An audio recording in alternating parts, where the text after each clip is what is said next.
Danielle peeked out the narrow window next to the front door and watched as their new neighbor disappeared down the front walk.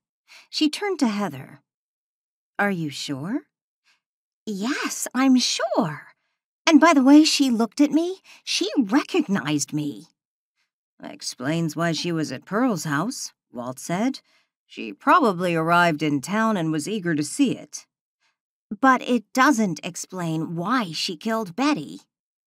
"Heather, we don't know if she killed anyone, just that they were together an hour before the murder." "You don't know what happened in that hour," Danielle reminded her. "All we can do is call the chief and let him know you've identified the person you saw with Betty this morning." Heather considered Danielle's words for a moment and then let out a deep sigh. "Yeah, you're right. I hate when people jump to conclusions about me. Maybe she had nothing to do with the murder, but she could have seen something. And if she is innocent and knows nothing about the murder, she could be in danger.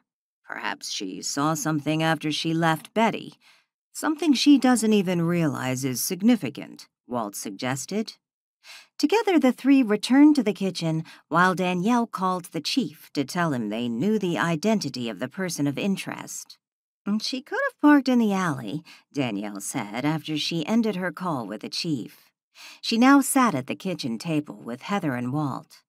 "Just because you didn't see her car on the street doesn't mean she didn't drive over here." "I suppose you're right. She obviously knew Betty. Maybe she came over to show her the house. Since they didn't have a key to get in, they decided to walk down to the beach.